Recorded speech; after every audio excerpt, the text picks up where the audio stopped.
தர்வராஜ பிரதிமம். ராமர் தேரில் வரார். இந்த தக தக தகன்னு நல்ல சுவர்ண தேர். காலம்பரம் 10 மணிக்கு இந்த சூரிய வெளிச்சத்தில் பலபலவலம் நின்றது. கொடி பறக்கிறது. வெள்ளை வெளியேற குதிரைகள்.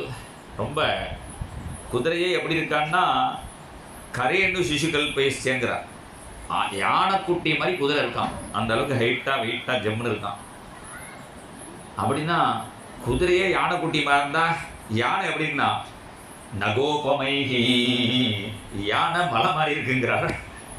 அப்படியே அந்த எல்லாம் புஷ்டி துஷ்டியாக அந்த குதிரையில் ஏறுறதுக்கு டப்புன்னு ஏற முடியாது. அவ்வளோ ஹைட்டாக இருக்கிறதுனால இந்த அந்த குதிரையிலையோ தேர்லையோ ஏறுறதுக்கு சுமந்திரர் கைலாக்கு கொடுப்பாராம், தோல் கொடுப்பாராம். அந்த தோலில் கை வச்சு ஜம்ப் பண்ணி ராமர் ஏறணும். யானை ஏற்றம் குதிரை ஏற்றம்னு தனியாக படிக்கணும் ராஜ வித்யையில். ஏன்னா ஈஸியாலாம் ஏற முடியாது. இப்போ இவாளையே தூக்கி உக்காந்து வச்சா கூட ஒழுங்காக உட்காந்து தூக்கி கீழே விடுறா. இந்த ஹார்ஸ் ரைடு இந்த இதெல்லாம் போகிறாலே அதெல்லாம் ஒரு எக்ஸசைஸும் கூட. நம்முடைய உடம்புல ஆரோக்கியத்துக்கு இதெல்லாம் உண்டு. யானை மேலே போகிறது, குதிரை மேலே போகிறது, ஊஞ்சல் ஆடுறது, இதெல்லாம் ஆரோக்கியத்துக்கு. இப்போ என்னடாண்ணா இப்போ அதெல்லாம் இருந்தால் தான் நமக்கு நல்ல ஆரோக்கியம் இருக்கும். அதனால் இந்த சுமந்திரர் கைலாக்கு கொடுக்க ஜம்ப் பண்ணி ஏறினாராம். ஒரு சோழ ராஜா அடிக்கடி ஆள வந்தாருங்கிற ராமானுஜருடைய குருநாதர் ஆள வந்தார். அவரை பார்க்க வருவார். அவர் வந்தால் குருநாதர் மாதிரி பேசிட்டு பாருட்டு இந்த ராஜாவோட சாரசி இருக்கானே அவன் என்ன பண்ணுவான், பக்கத்தில் எங்கேயா டீ சாப்பிட போடுவான், யார்ட்டையா பேச போடுவான். இன்றைக்கி அவசரமாக அந்த ஆச்சாரி எங்கேயோ பூஜைக்கு எங்கேயோ வெளியில் கிளம்புறானே ராஜாவும் சீக்கிரமாக வந்துட்டான். வந்தால் அந்த குதிரைக்காரன் இருக்கானே அவனை காணும். அவன் ராஜா எப்போதுமே குதிரைக்காரன் ரெடியாக இருப்பான். அவன் தோளில் கை வச்சு ஜம்ப் பண்ணி ஏறுவார் குதிரையில்.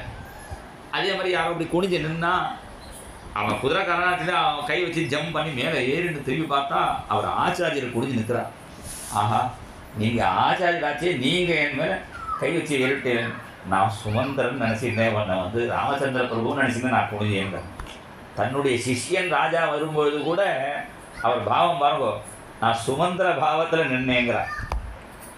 அப்படி அந்த சுமந்திரருக்கு பாக்கியம். அந்த சுமந்திரர் தோளில் கை வச்சு ஜம்ப் பண்ணி அந்த தேரில் ஏறினார். அதில் அழகான ஒரு சிம்மாசனம்.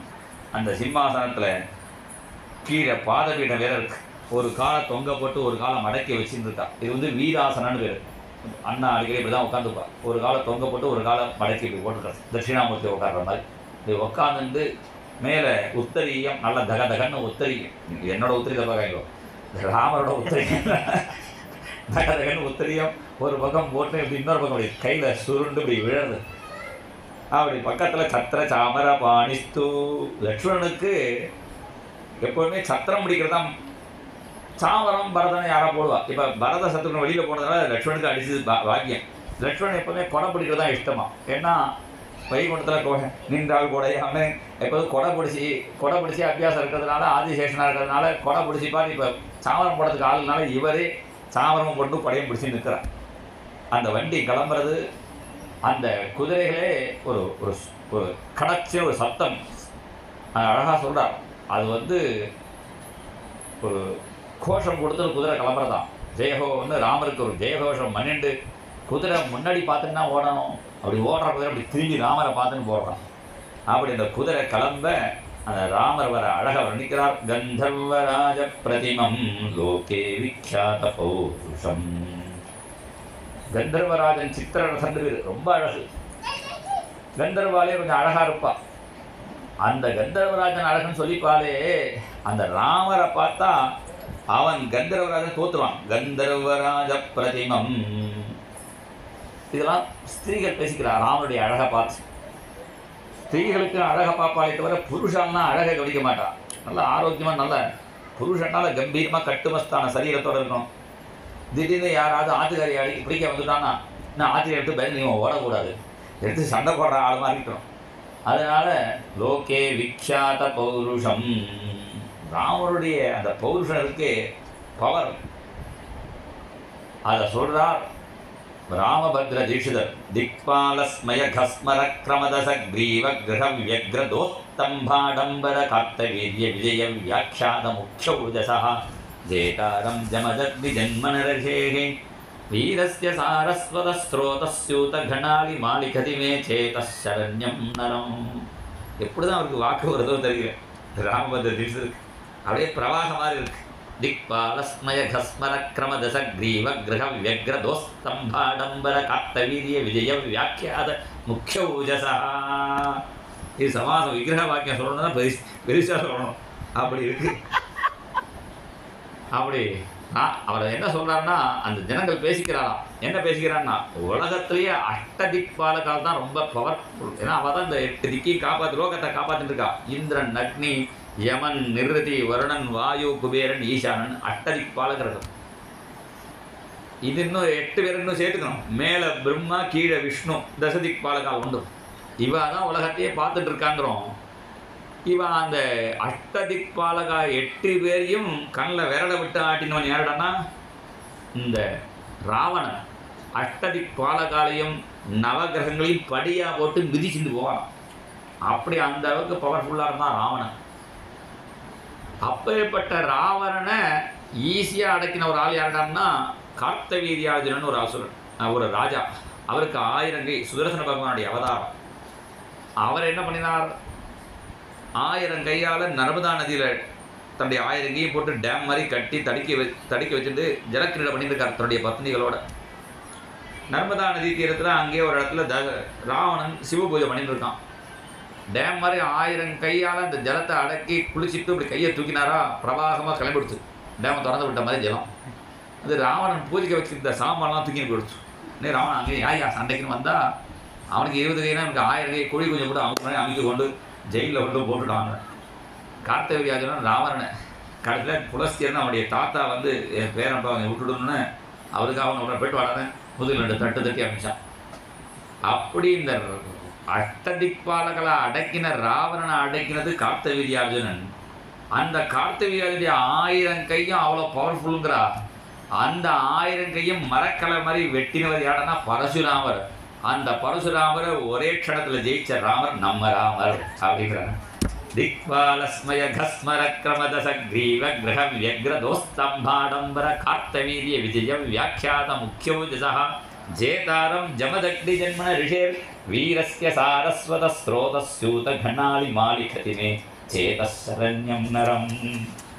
அப்படி இருக்கார் நம்ம ராமருடைய பிரபாவம் அப்படின்னு எல்லாரும் அந்த புருஷாலாம் பேசிக்கிறார். லோகே விக்யாத புருஷம் தீர்க்கபாகும் மகாசத்வம்.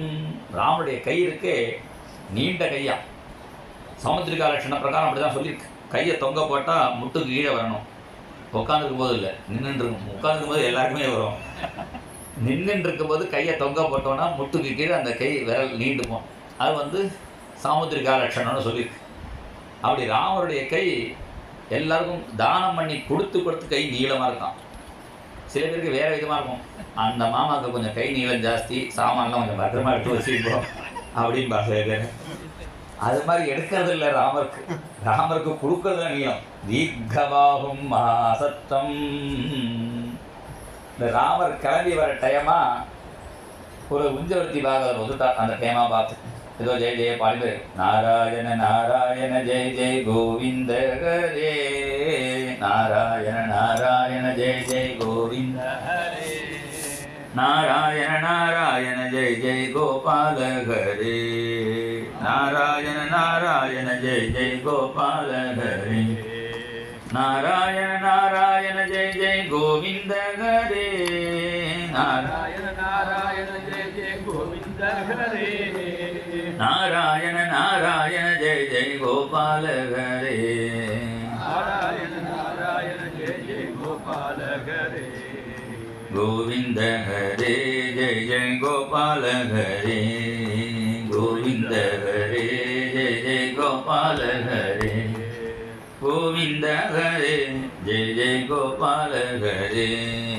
கோவிந்த ஹரே ஜெய ஜெய கோபால ஹரே, ஜெய ஜெய கோபால ஹரே. உஞ்சவர்த்தி பிராமணர் வந்துட்டார். வந்தா எல்லாரும் ஆற்று வாசலை வந்து ராமரை பார்த்துட்டு இருக்காளா. அந்த பிராமணருக்கு யாரும் ஒன்றும் போடலை. ராமர் பார்த்தார். அவரை கிளம்புற டைமாக நம்ம வந்துட்டோமே, அவரை யாரும் கவனிக்கவே மாட்டேங்கிறாளேன்னு ராமர் பார்த்தார். அந்த உஞ்சவர்த்தி பிராமணருக்கு ஏதாவது கொடுக்கலாமே நினச்சிட்டு மோதிரத்தை கழட்டுறா. ராமர் மோதிரத்தை கழட்டுறதை பார்த்தோன்னே எல்லாரும் ராமரை வாட்ச் பண்ணுறா. ஆஹா, மோதிரத்தை கழட்டுறா. எதுக்கா? ராமர் மோதிரம் கழட்டினா யாருக்காக கொடுக்கறது தான் கழட்டுவா. சில பேர் அவளே கட்டி இந்த வரலையும் அவ வரலையும் இந்த கைக்கு மாற்றி போட்டுப்பா. கழட்டினா அடுத்த வாரம் கொடுக்கறது கட்டும்போது நம்ம கையிலேயே மாற்றி மாற்றி போட்டுருக்கான். ராமர் மோதிரத்தை கழட்டினா உடனேயே ஆஹா, யாருக்கோ கொடுக்க போகிறாரு, யாருக்கு பசங்கன்னு தெரியலையே அப்படின்னு நினச்சிட்டே இருக்கும்பொழுது எல்லாரும் நினச்சிக்கா நம்மகிட்ட தான் பெரியவா இருக்கார் ராமர்னு. சத்தியம் அதுதான். இப்படி பார்த்தே இந்த ராமர் நேரம் அந்த உஞ்சவர்த்தி பிராமணரை கூட்டா நீங்கள் வாங்குவோன்னு தலையாட்டி அவரை கூட்டோடனே அவரை தவிர பாக்கி எல்லாரும் வந்துருக்கா. நீ ராமர் தலையாட்டி அவரை கடைக்கண்ணால் பார்த்த உடனே இங்கே தைஞாஸ்து கோசலான்னு புரிஞ்சுட்டான். ஆஹா, அந்த உஞ்சவர்த்தி பிராமணர் கொடுக்கணும்னு நினைக்கிறான்னு சுவாமி உங்களை கூப்பிட்றாரு போகணும்னு. அவர் பயந்து போயிட்டார். ஓ, ராஜகுமார் அரண்மனைக்கு போகிற இடத்துல ஒருத்த பிராமணா வரையும் போல இருக்கு, கோச்சிக்கிறார் போல இருக்குன்னு நினச்சிட்டு அவர் பின்னாடி போகிறார். ஜனங்களை முன்னாடி போக தடுறா. அவர் கிட்டக்க வரலேன்னு ராமர் என்ன பண்ணார், அந்த மோதிரத்தை கட்டி இப்படி போட்டாராம். அந்த மோதிரம் டன்னு அவர் உஞ்சவர்த்தி சொல்ற வந்து விழுந்தது. நான் தான் சத்தம் கொடுக்குறேன் டன்னுன்னு. அந்த சத்தம் கூட கேட்கல. அந்த உஞ்சவர்த்தி பாத்திரத்தில் போய் ராமருடைய அந்த மோதிரம் விழுதுதான். அப்படி கொடுக்கறதுல தீர்க்கபாகும் மகாசத்வம் மத்த மாதங்ககாமினம். அரண்மனை வந்துடுத்தோ அதில் ஏறி ராமரை கிளம்புறார். மத்த மாதங்ககாமினம் சந்திரகாந்தானனம் ராமம். அந்த ராமரை பார்த்துட்டு எல்லா ஜனங்களும் பின்னாடியே வர. இந்த போலீஸ்காரெல்லாம் இருக்கா ஒரு 300 பேர். போலீஸ்காரன் 300 பேர்னா ஜனங்கள் 3000 பேர் இருக்காளா. இவன் கூட்டமாக வரும்போது போலீஸ்காரங்க கூட்டத்தில் மாட்டின்னு முடிக்கிறாங்க. இவாளும் மாட்டின்னு முடிக்கிறான். அதை கவனிச்ச ராமர் திரும்பி நிறுத்தி கை காமிச்சார். சந்திரகாந்தானனம். சந்திரனுடைய முகம் எப்படி சந்திரன் அப்படியே ஆகர்ஷகமான முகமோ அது மாதிரி ராமனுடைய முகம் சந்திரகாந்தானனம். சந்திரன் மாதிரி ஆகர்ஷிக்கிற முகம். எவ்வளவு பார்த்தாலும் அழுக்காது. சந்திரன், சமுத்திரம், யானை. அதனால தான் பிள்ளையா இருக்கும் முதல்ல அர்ச்சனையே சுமுகா எனமகான்னு ஏன் பண்ணலாம். அந்த யானை எவ்வளோ பார்த்தாலும் பார்த்துட்டு இருக்கும், தலையாட்டிகிட்டே இருக்கிறத பார்த்தா. அது மாதிரி சந்திரகாந்தானனம் ராமம். சந்திரன் மாதிரி பார்க்குறவாளுக்கு ஒரு ஆனந்தத்தை கொடுக்கக்கூடிய முகம் ராமருக்கு. ஒரு சீதல் ஒரு சில்னஸ், ஒரு சமாதானம் கிடைக்கும். அந்த லவ்வர்ஸ் ஒன்றா இருக்கிற டயத்துலையும் சந்திரனை பார்ப்பா, பிரிஞ்சு இருக்கும்போதும் சந்திரனை பார்த்துட்டு இருப்பாள். எல்லா டயத்திலும் அவர் எல்லாருக்கும் பிரியமாக இருப்பார். அதனால சந்திரகாந்த். அது மாதிரி ராமருக்கு துக்கிக்கிறவா சுகப்படுறவா எல்லாருக்குமே ஒரே மாதிரி ஆனந்தத்தை கொடுக்குறவா. சந்திரகாந்தானனம் ராமம். அதாவது சந்திரனுடைய காந்தா யாருடான்னா ரோஹிணி. ரோஹிணி ரொம்ப அழகாக இருப்பாளாம். எப்பவுமே புருஷால் கொஞ்சம் லைட்டாக ஸ்திரீ ஜாடை இருந்தால் கொஞ்சம் அழகாக இருக்கும். ஸ்திரீகளுக்கு லைட்டாக புருஷ ஜாடை இருந்தால் ஒரே இதில் இருக்கக்கூடாது. டவாமோன்னு லைட்டாக இருந்தால் அது ஒரு அழகு. அது மாதிரி அப்பா மாதிரி பொண்ணும் அம்மா மாதிரி பையன்னா அது கொஞ்சம் அழகாக இருக்கும். அது மாதிரி இங்கே ராமருக்கு அந்த ரோஹிணியுடைய கொஞ்சம் அந்த ரைட்டு ஜாடை இருக்கும். அதனால் சந்திரகாந்தானனம் ராமம் அதீவ பிரியதர்சனம் ரூபௌதாரிய புனை பும்சாம் திருஷ்டி சித்தாபஹாரிணம். இந்த ராமர் வட அழக தசரதர் பார்க்குறாராம் மாடியிலேருந்து. அந்த அரண்மனை அந்த வீதியில் நடுவில் இருக்குது ராஜாவோட அரண்மனை. அவள் தான் தசரதர் நினச்சாராம், நம்ம பெரியவாலும் ஒரு மிஸ்டேக் பொருட்டா இந்த ராஜாவோட அரண்மனையை நடு வீதியில் கட்டாமல் கொஞ்சம் ஓரமாக கட்டியிருந்தான்னா இன்னும் கொஞ்சம் நேரம் ராமர் தேரில் வரதை பார்க்கலாமேன்னு நினச்சிட்டாராம். அப்படி இருக்காம் இந்த ராமர் வர அழகு. இதை மருதானல்லூர் சத்குரு சுவாமிகள் சாப்பிட்ற டயத்தில் அவர் சொல்லணும்னு வச்சுருக்கார். நானே நினச்சிப்பேன் சாப்பிட்றதுல ராமரை சாப்பிட்ற சுகம் எதாக இருந்தால் சொல்லலாமே. இது என்ன வண்டியில் வரக்கூடியவே சொல்கிறாரே அப்படின்னு நினச்சிருந்தேன். ஒன்று பகவான் வரக்கூடிய வண்டியில் வர வண்டி ஒரு ஸ்லோகம், இன்னொன்று பாகவதர் வருது திரட்சியாமி நூனம் சுகபோல நாசிகம். ஒன்று அக்ரூருடைய ரத யாத்திரை, ஒன்று ராமருடைய ரத யாத்திரை. இந்த ரத யாத்திரை ஸ்லோகத்தை சாப்பிட்ற டயத்தில் சொல்லணும்னு வச்சுருக்கா. நானே நினச்சினேன் இதே வச்சுருக்கான்னு. அப்போ தான் நினச்சினேன் நம்ம சரீரமே ஒரு ரசம். இந்த யாத்திரை போகிறதுக்கு தானே சாப்பிட்டுட்டு இருக்கோம் பெட்ரோல் போடுற மாதிரி. ரத யாத்திரைக்கு ஒரு காரியம் பண்ணுறதுனால அதனால் ரத யாத்திரை வச்சுருக்காரோ அப்படின்னு நினச்சிக்க. எனக்கு தெரியல, வரதா சத்குரு சுவாமிகிட்ட தான் கேட்கணும். அதாவது இந்த ஜீவனுக்கு அந்த பகவானுடைய உற்சவத்திலேயே ரதோத்சவம் ரொம்ப முக்கியம்னு சொல்லியிருக்கு. அந்த ரதோத்சவத்தில் எல்லாரும் கலந்துக்கணும். அந்த ரதோத்சவம் நான் ஒரு பிரம்மஜானி அப்படின்னு ஒரு உண்மையான ஒரு பிரம்மஜானியாக இருந்தால் கூட ரதோத்சவம் இருக்கும்போது நான் பிரம்மஜானி, நான் தான் அகம் பிரம்மாஸ்மின்னு நினச்சிட்டு அந்த ரதோத்சவத்தில் கலந்துக்கலைன்னா அவன் பிரம்மராட்சர் தான் பிறப்பான்னு சொல்லியிருக்கு. அதனால் அந்த ரதோத்சவம் தான் முக்கியம். அதனால் நம்ம சாப்பிடும்பொழுதும் அந்த ரதோத்சவம் மாதிரி எல்லாமே, ஏன்னா ரதோத்சவத்தில் தான் பாகுபாடு இல்லாமல் எல்லாரையும் சேர்த்து அந்த ரதோத்சவத்தில் சேர்த்துப்போம். இந்த உற்சவ டயத்தில் அந்த ரதோத்சவத்தில் எல்லாரோட சேர்ந்து போயிட்டு வந்தோங்கிறதுனால ஆற்றுல வந்து குளிக்கணும்னு அவசியம் இல்லை. அங்கே வந்து ஸ்பிருஷ்டா ஸ்பிருஷ்டிகி அப்படி தர்மசாஸ்திர ஸ்லோகம் இருக்குது. அப்போ பாக்கி பேரை தொட்ட விட்டுங்கிற தோஷங்கள்லாம் கிடையாது.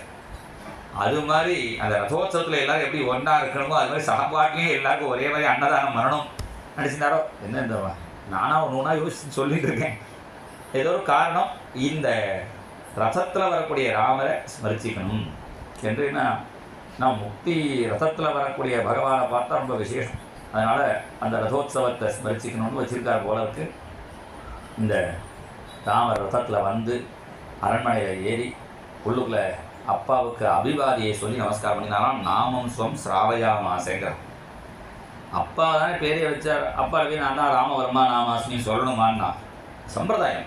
அப்பா தான் பேர் வச்சா கூட அப்பாவுக்குள்ள அபிவாதினா இவனுக்கு இருந்தால் கூட அபிவாதியை சொல்லி நமஸ்காரம் பண்ணணும். சொன்னே ராமருக்கு ஒரு ஆசனத்தை காட்ட அந்த ஆசனத்தில் உட்கார்ந்தால் வெதீபேத ராகவான் அவர் உட்கார்ந்தே இன்னும் அந்த ஆசனமே சோபிக்கிறது. ராமரும் அப்படி சோபிக்கிறார். உடனே தசரதர் சொன்னார், சைத்திர ஸ்ரீமான் அயம் மாசா புண்ணிய புஷ்பித காரணா. ராமா, இந்த மாதம் சித்திர மாதம் இருக்கே, இந்த மாதம் ரொம்ப ஸ்ரீமான வசந்த ருத்துவுக்கு இன்னும் இந்த டைத்தில் தான் உற்சவங்கள்லாம் நிறைய நடக்கும். எல்லா கோவில்லையும் உற்சவம் நடக்கிற டைம் இந்த சைத்திர மாதம் வசந்த ருத்துவில் தான். வசந்த ருத்துன்னு நம்ம சொல்கிறோம், நல்ல வெயில் அடிக்கிறது வசந்த ருத்துன்னு இதையும் வச்சுட்டாருன்னா நம்ம வெயிலில் இருந்தால் கூட மரங்களை கவனிக்கணும். அப்போ தான் எல்லாம் துளிர் விட்டு எல்லாம் கிளம்புற டைமாக இருக்கும். அப்படி ஏன்னா உள்ளுக்குள்ளே ஏதோ ஈரம் இருக்குது, அதனால தான் துளிர் விட்டு கிளம்பின்னு இருக்காது. அதனால் இந்த சைத்திர மாதத்துலாம் உற்சவம். இந்த வெயில் வந்து ரொம்ப கொஞ்சம் நம்ம மேலே படணும், அதனால ரொம்ப சக்தி கிடைக்குங்கிறா. இந்த வைட்டமின் டிங்கிறாள், அது என்ன சாப்பிட்டாலும் வைட்டமின் டி வராது, அது வெயிலில் நின்னா தான் வரும். அதனால தான் பெரியவாலாம் சேர்ந்தாப்புல இந்த அதுவும் மாரியம்மன் காளியம்மன் உற்சவம்லாம் எல்லாமே இந்த மாதத்துல தான் வரும். ஏன்னா அப்போயாவது கொஞ்சம் நேரம் வெயிலில் வந்து உற்சவத்தில் கடந்துட்டு நம்மளுக்கும் கொஞ்சம் சக்தி கிடைக்கணும். ஏதோ பெரியவாலாம் சங்கல்பம் பண்ணி வச்சுருக்கா. அந்த சைத்திர மாதமான இந்த மாதத்தில் காட்டில் நிறைய பூ பூத்துருக்குங்கிறார். ராமருக்கு பட்டாபிஷேகம் இங்கே, ஆனால் தசரதர் தன்னை அறியாமல் சொல்கிறார், புண்ணியா புஷ்பித காரணா, காட்டில் நிறைய பூ பூத்துருக்கா ராமா, அதனால் இன்னைக்கு நாளைக்கே உனக்கு பட்டாபிஷேகம். இன்னைக்கு புரவசு, நாளைக்கு புஷ்ய நட்சத்திரம், உனக்கு சம்பத்கரமான நட்சத்திரமாக இருக்கிறதுனால நாளைக்கே பட்டாபிஷேகம்னு இவரே தீர்மானம் பண்ணிட்டார். இன்னும் எப்போ தான் என்ன தான் நமக்கு ஜோசியம் தெரிஞ்சு நல்ல முகூர்த்தம் பார்க்க தெரிஞ்சாலும் நம்மளாம் டேட் ஃபிக்ஸ் பண்ணக்கூடாது. நம்மளோட பெரியவாள் யார்கிட்டயா சொல்லி ஆற்று வாத்தியார், அவர் சின்னவராக இருந்தால் கூட வாத்தியார் அந்த ஸ்தானத்தை கொடுத்து அவர்கிட்ட வந்து நீங்கள் நாள் பார்த்து சொல்லுவோம்னா அவர் பெரியவாயால் சொல்லும்போது அதுக்கு ஒரு சக்தி இருக்குது. அவள் வேறு எதாவது டேட்டை சொன்னால் கூட பரவாயில்ல, அண்ணா சம்மந்தம் இல்லாமல் ஒரு டேட்டை சொல்லுவாள், சும்மா சிவம் பாரு அவெல்லாம் நினைச்சிப்பா, என்ன இந்த டேட்டை கொடுத்துருக்காரு சிவாச்சாரியெல்லாம் சொல்லுவாள். அண்ணா பக்தெல்லாம் சொல்லுவாள், அது என்ன தோஷம் என்ன பரவாயில்ல, அண்ணா வரைன்னு இருக்காருனால அன்றைக்கி தான் கும்பாபிஷேகம். நான் அன்றைக்கி கரெக்டாக இடமும் நம்மளாம் ஏதாவது ஒன்று வச்சு நம்ம பார்த்து எடுத்து வச்சா கூட ஏதாவது இடத்துல வந்து நிற்கும். ஆனால் அது மகான்கள் வாயால் வரும்பொழுது அதுக்கு தனிப்பவர். நம்மளாம் அர்த்தம் புரிஞ்சுட்டு நம்ம வார்த்தையை பேசணும். ரிஷீனாம் புனராஜ்யானாம் வாச்சம் அர்த்தோனுதாவதிங்கிறார். மகான்கள் பேசினா அதுக்கு அர்த்தம் தானாக வருங்கிறார். அதை எதை பேசினாலும் அப்படி அட்ஜஸ்ட் ஆகிக்கும். அதனால தசரதன் வசிட்டை கேட்காம இவனே ஃபிக்ஸ் பண்ணிட்டான், நாளைக்கு உனக்கு பட்டாபிஷேகம் சொல்லிட்டு இப்படி சொன்ன உடனே ராமர் சந்தோஷப்படுவார். பார்த்தா ராமர் அப்படியே இருக்கா, சிரிக்கவும் இல்லை அழவும் இல்லை. பட்டாபிஷேகங்க சந்தோஷப்படக்கூடாது, நினைக்கலாம் அப்படின்னு சந்தோஷம் ஒரு ஆச்சரியப்பட மாட்டாரும். ராஜ்யமே கிடைக்கப்படுது. ராஜ்யம் வேணா ஒருத்தங்க ஒரு 2000 நோட்டை கொடுத்தா 2000 நோட்டை பயில வச்சுக்கோங்க, ஒரு 500 நோட்டை கொடுத்தாலே 500 இருக்கு வச்சுக்கோங்க, ஒரு 500 ரூபா கொடுத்தாலே முகம் மலருமே. இவர் ராஜ்யத்தையே கொடுக்கும்போது கூட ராமர் அப்படியே இருக்காருன்னு தசரதற்கு ஒன்றும் புரியல. உடனே யோசிக்கிறார். அதுக்குள்ளே ராமர் கிளம்பி அம்மாவை பார்க்க வரார். அப்போ தான் கௌசல்யா அம்மா சொல்கிறா, அப்பாவை பார்த்தியா, நினச்சா உடனே பண்ணாவர், நாளைக்கு உனக்கு பட்டாபிஷேகம் சொல்லிட்டாவா. உடனே ராமர் கேட்கிறார், ஏம்மா இப்போ எனக்கு எதுக்கு பட்டாபிஷேகம், ஏண்டா ஜென்மம். அந்த ராமருடைய ஹிருதயத்தை அழகாக இந்த ராமச்சரித்த மானஸ்னு அதில் ராம மனசையும் சேர்த்து சொல்கிறான். ஜென்மே संग सब भाई भोजन शयन केली दिखाई कर्ण वेद उपवीत विवाह उत्साहा संग संग सब भये उत्साहा विमल वंशयन अनुचित ये को बंधु मिलाय बडेरु अभिषेको जन में एक संग सब भाई. ஒரு குடும்பத்தில் அண்ணா தம்பி பிறந்தா மினிமம் ஒரு வருஷம் டிஃப்ரென்ஸ் இருக்கும். நாங்கள் அண்ணா தம்பி ஒரு நாள் டிஃப்ரென்ஸில் பிறந்துட்டோம். முதல்ல நான் பிறந்தேன், அப்புறம் பரதன், லட்சுமண சத்ருகுணா சேர்ந்தே பிறந்தோம், சேர்ந்தே வளர்ந்தோம். போஜன சயன 4 பேருக்கும் தனித்தனி அரண்மனை 3 பேருக்கு இருந்தால் கூட ஒரே அரண்மனை தான் எல்லோரும் வளர்ந்தா. கௌசல்யா அரண்மனை தான் ஒரே பாத்திரத்தை தச்சிப்பமோ பப்புமோ பிசைஞ்சு காக்கா குருவி காட்டாமல் இந்த ராமன் வாயத்துறல லட்சுமணா வாயத்துறன்னு சொல்லி லட்சுமண வாயத்தவ அண்ணா வாயத்துறா நீ துற இப்படி சொல்லி பரஸ்பரம் எங்களை பரஸ்பரம் காமிச்சு அவளை மம்ம ஊட்டி போஜன சயன பக்கத்துலேயே ஒரே பெட்டை போட்டு 4 பேரையும் படுக்க வச்சு விளையாடுறதுக்கும் ஒரே பந்தை வாங்கி கொடுத்து 4 பேர் சேர்ந்தே விளையாடினோம். ஒரு பந்தில் இந்த 4 குழந்தைகளை சேர்ந்து விளையாடினாலும். இப்போ ஒரு ஆற்றுல 2 குழந்தை இருந்தால் 2 குழந்தைக்கும் ஒரே கலரில் 2 பந்து வாங்கினா போனால் கூட அதுக்குள்ளே வித்தியாசம் பார்த்தா இதுதான் ஏன் பந்து சண்டை போடணும். நாங்கள் ஒரே பந்தை வச்சு 4 பேர் சேர்ந்து விளையாடினோம். அப்புறம் ஒரு வருஷம் ஆனோன்னு 4 பேருக்கு ரங்கநாதர் கோயில் அழைச்சிட்டு போய் ராமருக்கு குலதெய்வம் ரங்கநாதர் தானே, ரங்கநாதர் கோயிலவே மொட்டை அடித்து அதுவும் தனித்தனி இல்லை ஒரே 4 சவர மண்டபாவில் கூப்பிட்டு 4 பேரும் ஒரே இடத்துல கரெக்டாக மொட்டை அடித்து 4 பத்தரை கூப்பிட்டு 4 பத்தரடியும் ஒரே டயத்தில் முகூர்த்தம் பார்த்து 4 காது குழந்தையுடைய காது நறுக்குன்னு குத்தி நானே அழவிட்டு 4 குழந்தை வாயிலையும் சர்க்கரையை போட்டு கர்ணவேத அழுத்து தவிர அப்புறம் கொண்டலாம் போட்டால் சிரிச்சுருக்கு. 4 மொட்டையும் ஒன்று இடிச்சுட்டு சண்டை போட்டுண்டு விளையாடிந்து கர்ணவேத உபவீத 4 பேருக்கு சேர்ந்தாப்புல உபநயனமும் ஆச்சு. 4 பேரும் சேர்ந்தே படிக்க போனோம், சேர்ந்தே திரும்பி வந்தோம், சேர்ந்தே நிறைய பேர் படிக்க போவா. திரும்பி வரும்போது முன்ன பின்ன வருவா. சில பசங்க ஆஞ்சாருக்கு ரொம்ப பெரிய சிஷியனாக வந்து எக்ஸ்ட்ரா 2-3 வருஷம் படித்து அப்புறம் தான் மெதுவாக வருவா. சில பசங்க அப்படி தான் ஒரே கிளாஸில் 4 வருஷம் இருந்து டீச்சராக வந்து தூக்கி அடுத்த கிளாஸுக்கு போடா பண்ண அனுப்பிச்சி விட்டு தான் கிளம்புவோம். அப்படிலாம் இல்லாமல் நாங்கள் சேர்ந்தே திரும்பி வந்துவிட்டோம். இதெல்லாம் கூட சேர்ந்து நடந்துடும். கல்யாணம் சேர்ந்து நடக்குமா தெரியல. நாங்கள் 4 குழந்தைகள் ஆண் குழந்தைகள் பிறந்த மாதிரி ஒரு குடும்பத்தில் 4 பெண் குழந்தைகள் பிறந்து 4 பேருக்கும் சேர்ந்தே கல்யாணமும் ஆச்சு. சங்கு சங்கு சபு பயே உற்சாகம் எல்லாம் உற்சாகமாக நடந்துட்டும் இந்த பட்டாபிஷேகம் மாத்திரம் பரதன் எங்கேயோ இருக்கு. எனக்கு எதுக்குமா இப்போ அபிஷேகம்? என்னோட அபிஷேகத்தினால பரதன் தானே சந்தோஷப்படுவான். பரதன் வரலையேன்னு சொல்லும் பொழுதே லக்ஷ்மணன் ஓடி வரான். அண்ணா உங்களுக்கு பட்டாபிஷேகமாச்சே, நீ லக்ஷ்மணனை கட்டிந்தா சௌமித்ரே வம்சபோகாஸ்தம் இஷ்டான் ராஜ்யபலானி ச ஜீவிதஞ்சாபி ராஜ்யஞ்ச त्वदर्थम् अभिकामये भक्तवत्सलं मां भावय लक्ष्मणा नाहमिच्छामि स्वर्गमपवर्गं किमुत साम्राज्यं विना भक्तवर्गं भक्तवत्सलं मां भावय लक्ष्मणा. ராமனுடைய ஹிருதயத்தை அண்ணா அழகாக வர்ணிக்கிறார். நான் ராமரே பரபிரம்மம், ராமஸ்ரீ ராமச்சந்திராய பரஸ்மை பிரம்மனே நமகான்னா சொல்லுவார். பரபிரம்மமான நான் எதுக்கு ரூபத்தை எடுத்துன்னு வந்திருக்கேன், நான் எதுக்கு வந்திருக்கேன்னா பக்தவத்சல், பக்தர்களுக்காக தான் ரூபம், எல்லாமே பக்தர்களுக்கு தான் என்று சொல்லி லட்சுமணனை கட்டிண்டா.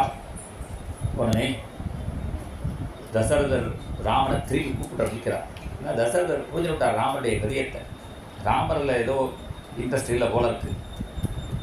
ஏன்னா ராமர் வந்து டைரெக்டாக தசரதர்கிட்ட சொல்ல பயப்படுறார். அம்மாட்ட சொல்கிறார், அம்மா நீ அப்பா கிட்ட சொல்லுமா, பரதெல்லாம் வந்திருக்கு, அப்புறம் பட்டாபிஷேகம் வச்சுக்கலாம். ஏண்டா ஆளுக்கு அது பையன் 18 வயசு ஆச்சு, 18-20 வயசு ஆச்சு, நீ அப்பாட்ட சொல்ல வேண்டியதானே, பரதெல்லாம் வந்த பிறகு பட்டாபிஷேகம் பண்ணலான்னு. ராமர் சொல்கிறார் 20-25 வயசு. ராமர் சொல்கிறார் அப்பாட்ட பேசுறது எனக்கு பயமாக இருக்குங்கிறார். 25 வயசுக்கு அவரை சொல்கிறார் அப்பாட்ட பேசுறது பயமாக இருக்குன்னு. இப்போ 5 வயசு பையன் என்ன பேச்சு பேசுகிறான் தெரியுமா, என்னை எதுக்கு பெத்த அப்படிங்கிறான். இப்படி இருக்கு. அந்த ராமர் 25 வயசுக்கு அப்பாட்ட பேசுறதுக்கு பயமாக இருக்குங்கிறார். நீ சொல்லுமா அப்பாட்டன். அம்மா சொல்கிறா எனக்கும் பயமாக தான்ப்பா இருக்குது, அவரை மீறி நாங்கள் பேசி பழக்கம் கிடையாது, அவர் என்ன சொன்னாலும் அது நியாயம் இருக்கும், அப்படின்னு கௌசல்யா சொல்லிட்டா. அதுக்குள்ள தசரதரை புரிஞ்சுட்டு ராமரை திரும்பி வர சொன்னார். ராமரை திரும்பி வர சொல்லி தனியாக ரூமில் வச்சு பேசுகிறார். பத்யாவதேவ மே சேதோ நவி முக்கியதி ராகவா தாவதேவா விஷிஞ்சஸ்வ சலாகி பிராணினாம் மதிஹி. ராமா, இப்போ ஏன் அவசர அவசரமாக பட்டாபிஷேகம் பண்ணுறேன்னு நீ நினைக்கலாம். பரதன்லாம் கூப்பிடுறது ஏன்னு அதுக்கு காரணம் இருக்குப்பா. என் நட்சத்திரம் சரியில்லையா. அவஷ்டப்தஞ்சமேதாமா நட்சத்திரம் தாருணே கிரகைஹி கோராம் லாபதம் இருச்சது. எனக்கு பெரிய ஆபத்து வந்துடும், மரணம் வந்துடுங்கிற சூச்சனை எனக்கு தெரியறது. நான் சாகிறத பற்றி எனக்கு கவலை இல்லை, நான் எல்லாம் பண்ணி ரெடி ஆகிட்டேன். ஆனால் எனக்கு என்னடா, நான் போகிறதுக்கு முன்னாடி உன்னை பட்டாபிஷேகம் பண்ணி பார்த்துட்டு போனவங்களுக்காக உங்களுக்கு அவசரப்படுறேன். பரதன் வரத்துக்கோ அல்லது நம்ம சம்பந்தி ஜனக மகாராஜா அவெல்லாம் வரத்துக்கு உள்ள டைம் இப்போ இல்லை. அவள் தூரத்துலேருந்து வரணும். அதுக்கு வரையும் நான் இருக்கேன்னா தெரியல. அதுக்கு முன்னாடி உனக்கு பட்டாபிஷேகம் பண்ணணும்னுக்காப்பா. இதனால் பரதன் வருத்தப்படுவான்னு சிக்காத. அந்த பரதனை பற்றி எனக்கு தெரியும். அவன் உன்னோட பட்டாபிஷேகத்தை ரொம்ப சந்தோஷப்படுவான் என்றெல்லாம் சொல்கிறார். இப்படிலாம் சொல்லி அதனால் வசிஷ்டர் என்ன சொல்கிறாரோ அது வழி என்னென்ன வேணுமோ எல்லாத்தையும் பண்ணு என்று சொல்ல உடனே ராமர் குலதெய்வத்தை பூஜை பண்ணணும். நல்ல காரியம், நம்ம ஒரு பாத்தில் ஏதாவது கல்யாணமோ எதாக இருந்தாலும் முதல்ல குலதெய்வத்தை பூஜை பண்ணிட்டு வரணும். இன்னும் ராமனுடைய குலதெய்வம் ரங்கநாதராக இருக்கிறதுனால அங்கே ரங்கநாதர் கோவிலில் போய் பூஜை பண்ணுறார்.